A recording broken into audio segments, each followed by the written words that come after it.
शांति। 21 जुलाई 2026 के ईश्वरीय महावाक्य।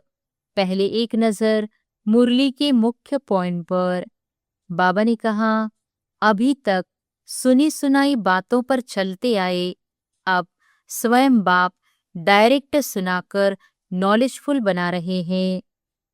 भक्ति मार्ग में भोलानाथ कहा जाता है, लेकिन ज्ञान मार्ग में वही निराकार शिव बाबा है। जिन्होंने पहले पहले भक्ति शुरू की, वही पहले आकर ज्ञान लेकर सूर्यवंशी बनते हैं। भारतवासी मूल रूप से आदि सनातन देवी देवता धर्म के हैं, अभी अपने धर्म को भूल गए हैं। और फिर बाबा ने कहा, परमात्मा किसी की पुकार सुनकर नहीं आते, बल्कि ड्रामा प्लान अनुसार भक्ति पूरी होने पर आते हैं। यह बाबा, यह दादा, यह वर्षा, इस स्मृति को पक्का करने के लिए चित्र घर घर में होनी चाहिए। यह वही महाभारत लड़ाई है जिसमें अनेक धर्मों का विनाश होकर एक धर्म की स्थापना होगी। पहले देह अभिमान था, अब देही अभिमानी बनकर आत्मा स्वरूप में रहना है। और फिर लास्ट में बाबा ने कहा, विकर्म कराने वाली माया पर जीत पाने के लिए बाबा की याद में रहना है। यही हनुमान महावीर की स्थिति है। जो अपने जीवन पर तरस खाते हैं, थोड़ा भी समय निकालकर याद में बैठते हैं और अचल अडोल स्थिर रहते हैं, वही सच्ची पुरुषार्थी है। अमृत वेले उठकर प्यार से बाबा को याद करने से आत्मा शक्तिशाली बनती है और अवस्था स्थिर होती है। छोटी मोटी बातों में मुरझाने या डोलने के बजाय बाप की याद से मजबूत रहना है। और अब सुनते हैं महावाक्यों को विस्तार से। मुरली का सार। मीठे बच्चे, अभी तक तुम सुनी सुनाई बातों पर चलते आए, अब बाप तुम्हें डायरेक्ट सुनाकर आप समान नॉलेजफुल बनाते हैं।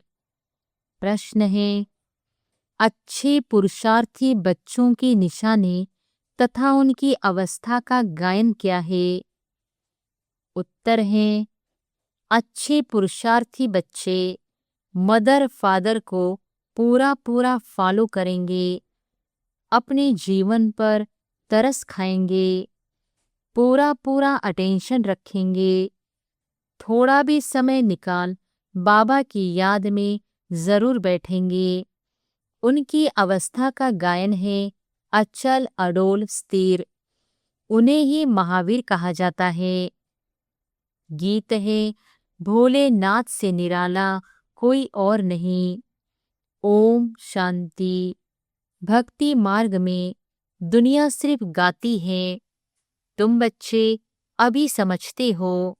भक्ति मार्ग में हम भी गाते थे, अब वही भोलानाथ सम्मुख है।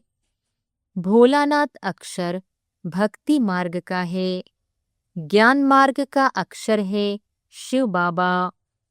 तुम समझते हो, अनादि बने बनाए ड्रामा प्लान अनुसार अब संगम युग पर बाप को आकर हमसे यह पुरुषार्थ कराना ही है। कलप कलप पुरुषार्थ कराते आए हैं। कितना समय तुम बच्चों ने भक्ति की है, यह भी सिद्ध कर बतलाते हैं। जिन्होंने पहले पहले भक्ति शुरू की है, वही आकर ज्ञान लेंगे और फिर सूर्यवंशी बनेंगे। सतयुग में सिर्फ एक लक्ष्मी नारायण तो नहीं आते, उनकी डिनाइस्टी भी है ना, उसको कहा जाता है दैवी वर्ण। भारत में दैवी वर्ण था, अब आसुरी वर्ण है। यह है संगम, अब आसुरी से दैवी वर्ण में जाना है। बरोबर यह महाभारत लड़ाई भी यही है जो गाई हुई है, सिर्फ नाम शिव के बदले श्री कृष्ण का डाल दिया है। एक गीता खंडन हुई तो सब शास्त्र खंडन हो जाते हैं। मूल बात गीता की है। गीता पाठशालाएं व गीता भवन कितने हैं? गीता ज्ञान सुनने की पाठशाला खुद सुनाने वाला है नहीं, जो होकर जाते हैं वह फिर गायन चलता है। बच्चों को तो रोज बाप बहुत प्यार से समझाते हैं। बच्चे जानते हैं बाबा प्यार का सागर है, सबको प्यार से सिखलाते हैं। बाबा कभी गुस्सा नहीं करते, सदैव प्यार से समझाते हैं। बच्चे, तुम सतोप्रधान थे, फिर पुनर्जन्म लेते आए हो। तुम भारतवासी ही असुल देवी देवता धर्म के हो। यह भी बतलाते हैं पहले पहले वर्षा लेने कौन आएंगे? जिन्होंने कलप पहले लिया है वही कहेंगे बाबा आपके सिवाय हमारा सहायक और कोई नहीं। बाप क्षमा भी तब करेंगे जब संगम युग होगा। यह तो बच्चे जानते हैं कि रावण राज्य और राम राज्य यहाँ ही होता है। रावण राज्य है तब तो राम राज्य चाहते हैं। तुम जब शिव बाबा कहते हो तो बुद्धि निराकार तरफ ही जाती है। निराकार ही याद आता है। आत्मा ही बाप को पुकारती है। ऐसी भी नहीं कि परमात्मा कोई बैठ सुनते हैं। बाप समझाते हैं ड्रामा प्लान अनुसार पतितों को पावन बनाने के लिए तो मैं शरीर में आता हूँ। ऐसी नहीं कि पुकार सुनकर आता हूँ। भक्ति जब पूरी होती है तब मुझे आना ही है। यह समझने की बातें हैं। वह समय आता है, बच्चे पुकारने लगते हैं। यह तो कहाँ लिखा हुआ नहीं है कि कब आएंगे। उन्होंने कल्प की आयु रॉन्ग लिख दी है। यह चित्र घर घर में होनी चाहिए, जो रोज देखे और याद करे कि यह बाबा, यह दादा, यह वर्षा। बाप कहते हैं बच्चे, सतोप्रधान बनने के लिए मुझे याद करो तो खाद निकल जाएगी। यह युक्ति बाप ही समझाते हैं। यह बाप भी कहते हैं मैं भी पुरुषार्थ करता हूँ। बच्चे, एक दो को सावधान कर उन्नति को पाना है। यह चित्रों की समझाने बहुत अच्छी है। शिव बाबा ब्रह्मा द्वारा स्थापना कर रहे हैं। सामने महाभारी महाभारत लड़ाई खड़ी है। इतने अनेक धर्म विनाश होंगे, उसके लिए लड़ाई जरूर चाहिए। यह बातें बच्चों की भूलनी नहीं चाहिए। बरोबर अब कलयुग घोर अंधियारा है। कितने ढेर मनुष्य हैं। जरूर विनाश होना है। सतयुग में एक धर्म होगा। जरूर 84 जन्म का चक्र भी उन्होंने ही लगाया है। यह तो सहज है। बाकी इतने सब धर्मों का जरूर विनाश होगा। फिर एक धर्म की स्थापना बरोबर हो रही है। सर्व का सद्गति दाता बाप है। बाप से ही बच्चों को वर्षा मिलता है। बच्चे जानते हैं हम जो यह पढ़ाई पढ़ते हैं वह भविष्य 21 जन्मों के लिए पढ़ते हैं। भगवान वॉच, मैं तुमको पढ़ाकर 21 जन्मों के लिए स्वर्ग का मालिक बनाता हूँ। सूर्यवंशी चंद्रवंशी घराने की बरोबर स्थापना होती है। जो जितना पुरुषार्थ करेगा उतना ऊंच पद पाएगा। तो शिव बाबा कहते हैं इन मदर फादर को फॉलो करो। इन्हों को सूक्ष्म वतन बैकुंठ में भी देखते हो, अपने को भी देखते हो। हम भी महाराजा महारानी बनते हैं। बैकुंठ का भी साक्षात्कार होता है। मानते भी है बरोबर भारत बैकुंठ था, श्री कृष्णपुरी थी। आज कंसपुरी है, कल कृष्णपुरी होगी। रात बदल दिन होना है। यह है आधा कल्प बेहद का दिन और आधा कल्प बेहद की रात। अंधियारे में ठोकरे ही खाते रहते हैं। ब्रह्मा की रात सो ब्राह्मणों की रात। फिर तुम ब्राह्मण से देवता बनते हो। सतयुग में ब्राह्मण होते नहीं, देवता होते हैं। यह भी बच्चे जानते हैं। भारत पवित्र राजस्थान था, फिर अपवित्र राजस्थान बना है। भारत सदैव राजस्थान रहा है। राजाई चलती आती है और धर्म वालों की शुरू से ही राजाई नहीं चलती है। भगवान ही राजाई स्थापन करते हैं। भगवान ही आकर राजयोग सिखलाते हैं। वह है निराकार, ज्ञान का सागर, सुख का सागर। तुम जानते हो बाबा से हमको वर्षा मिल रहा है। जरूर हमारे पुरुषार्थ की देरी है। जितना जो पुरुषार्थ करेंगे, जितना रास्ता बताएंगे, बाप कहते हैं मुझ बाप को याद करो तो तुम पतित से पावन बन पावन दुनिया के मालिक बन जाएंगे। कितना सहज है। लौकिक माँ बाप ज्ञान में अगर है तो बच्चों को भी आप समान बनाना पड़े। माँ बाप सच्ची कमाई करते हैं तो बच्चों को सच्ची कमाई करानी चाहिए। कोई कोई बच्चे अच्छे होते हैं, कहते हैं हम रूहानी पढ़ाई पढ़कर घर घर में यह पैगाम देते रहेंगे। बाप भी कहते हैं कि पैगंबर और मैसेंजर मैं हूँ। तुमको मैसेज देता हूँ कि घर चलो, और धर्म स्थापक तो सिर्फ आकर अपना अपना धर्म स्थापन करते हैं। मैं सबको मैसेज देता हूँ कि अब वापिस चलना है। यह दुनिया अब रहने के लायक नहीं है। मुझे याद करो तो पावन बन जाएंगे। तुम पावन थे, फिर रावण ने पतित बनाया है। मैं फिर पावन बनाने आया हूँ। थोड़े समय में ही यह बॉम्ब शादी चलेंगे तो समझेंगे यह वही महाभारत लड़ाई है।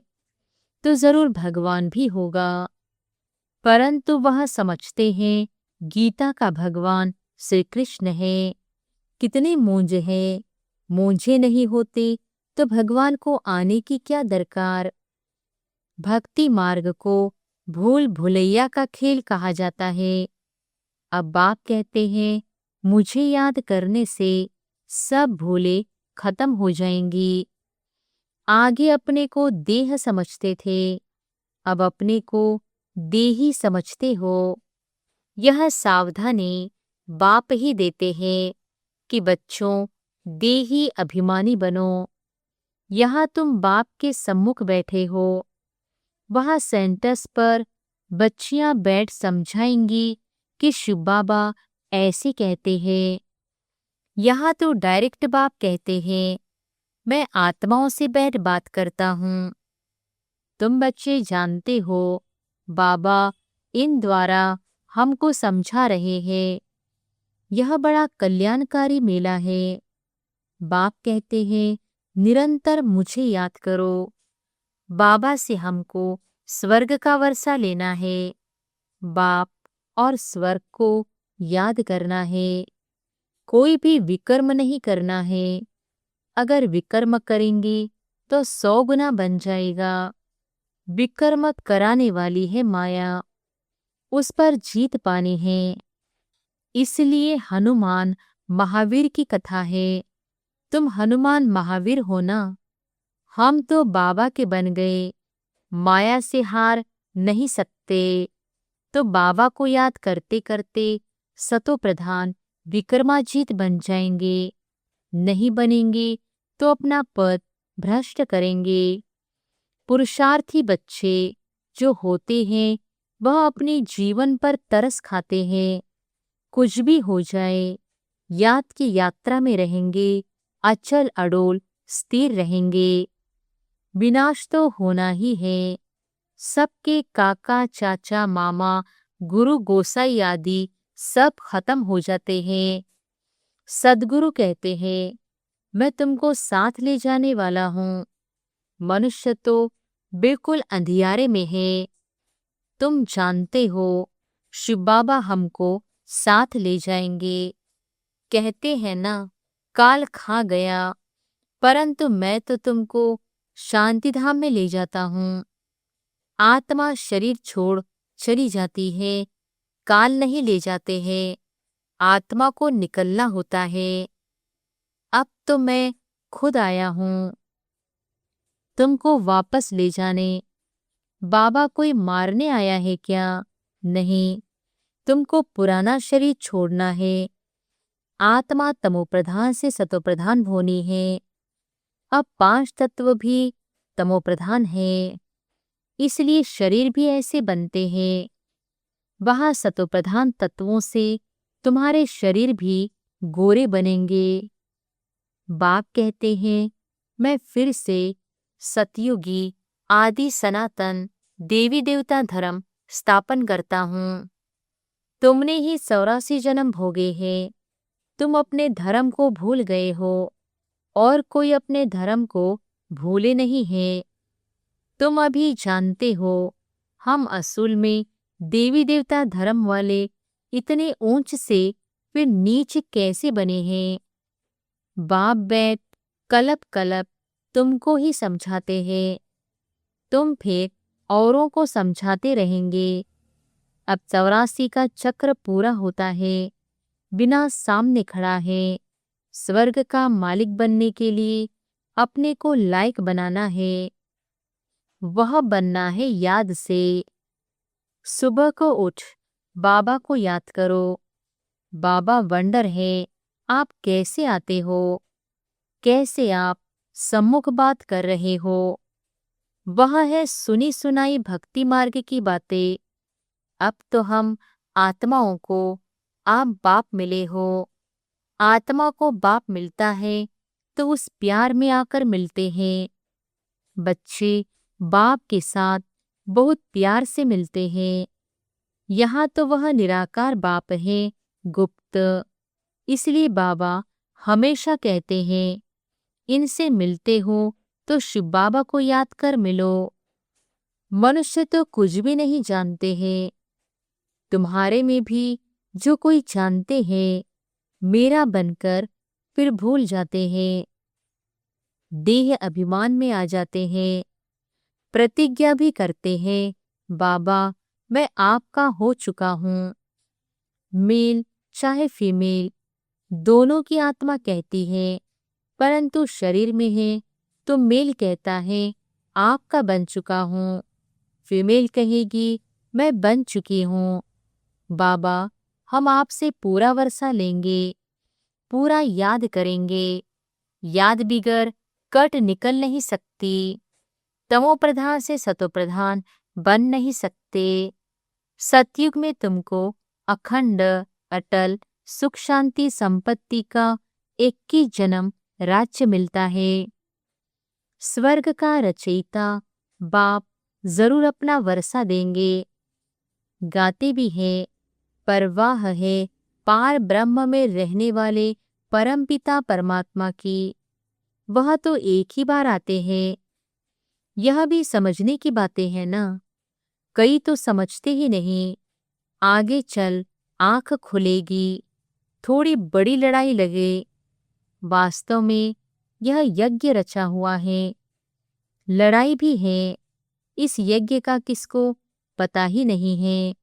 रुद्र ज्ञान यज्ञ रचा ही था कि विनाश हो। वह फिर यज्ञ रचते हैं कि विनाश न हो, शांति हो जाए। यह यज्ञ फिर भी रचेंगे। उनको यह पता नहीं है कि विनाश होगा फिर क्या रहेगा। अभी तुम बच्चे सारे विश्व के आदि मध्य अंत को जानते हो, सबकी बेहद की जन्म कहानी को जानते हो। ऐसे कोई नहीं जो कहे कि परमपिता परमात्मा की हम जीवन कहानी बताते हैं। परमात्मा को ही सब बुलाते हैं ना। घड़ी घड़ी याद करते हैं, कहते हैं ना, भगवान ने यह बच्चा दिया, यह किया। कोई कोई यह समझते हैं जिसकी वस्तु थी उसने ले ली। ऐसे भी कोई समझदार पुरुष होते हैं। अनेक प्रकार के मनुष्य हैं। अब तुमको बाप मिला है तो बाप को ही याद करना है। याद से ही कमाई होती है। तुम विष्णुपुरी के मालिक बन जाएंगे। तुम सतयुग से लेकर कलयुग अंत तक सारे चक्र को जानते हो। तुम्हारी बुद्धि में हूबहू ऐसा है जैसे बाप की बुद्धि में है। इसलिए उनको ज्ञान का सागर नॉलेजफुल कहा जाता है। अभी तुम बाप से वर्षा ले रहे हो। तुम बच्चों को अचल स्थिर रहना चाहिए। ऐसे नहीं कि माया घड़ी घड़ी आकर डोलायमान करे। शर्म बूटी छुई मुई नहीं बनना चाहिए। बाप को याद नहीं करने से मुरझा जाते हैं। बाप को याद करने का पुरुषार्थ तुम कर रहे हो। समय नजदीक आएगा, फिर तुम देखेंगे हमारा पुरुषार्थ अब पूरा हुआ, अंत आ गया। अच्छा, मीठे मीठे सिकिलधे बच्चों प्रति मात पिता बाप दादा का याद प्यार और गुड मॉर्निंग। रूहानी बाप की रूहानी बच्चों को नमस्ते। धारणा के लिए मुख्य सार। पहली पॉइंट, रूहानी पढ़ाई पढ़कर सच्ची कमाई करने और करानी है। घर चलने का मैसेज सबको देना है। अब कोई भी विकर्म नहीं करना है। दूसरी पॉइंट, सवेरे उठकर प्यार से बाप को याद करना है। छोटी मोटी बातों में छुई मुई नहीं बनना है। अवस्था को अचल अडोल बनाना है। वरदान है, नॉलेज की लाइट माइट द्वारा अपने लक को जगाने वाले सदा सफलता मूर्त भव। नॉलेज की लाइट माइट द्वारा अपने लक को जगाने वाले सदा सफलता मूर्त भव। जो बच्चे नॉलेज की लाइट और माइट से आदि मध्य अंत को जानकर पुरुषार्थ करते हैं, उन्हें सफलता अवश्य प्राप्त होती है। सफलता प्राप्त होना भी लक की निशानी है। नॉलेजफुल बनना ही लक को जानने का साधन है।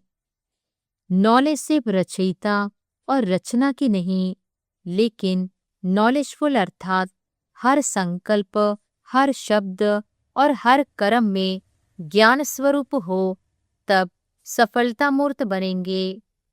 अगर पुरुषार्थ सही होते भी सफलता नहीं दिखाई देती है, तो यही समझना चाहिए कि यह असफलता नहीं, परिपक्वता का साधन है। स्लोगन है, न्यारे बनकर कर्मेंद्रियों से कर्म कराओ तो कर्माती स्थिति का अनुभव सहज कर सकेंगे। न्यारे बनकर कर्मेंद्रियों से कर्म कराओ तो कर्माती स्थिति का अनुभव सहज कर सकेंगे। ये अव्यक्त इशारे ज्वाला स्वरूप स्थिति में रहे शक्तिशाली याद का अनुभव करो। जब योग में बैठते हो तो समाने की शक्ति सेकंड में यूज करो। सेवा के संकल्प भी समा जाए, इतनी शक्ति हो जो स्टॉप कहा और स्टॉप हो जाए। फुल ब्रेक लगे, ढीली ब्रेक नहीं। अगर 1 सेकंड की बजाय ज्यादा समय लग जाता है तो समाने की शक्ति कमजोर कहेंगे। अच्छा, ओम शांति।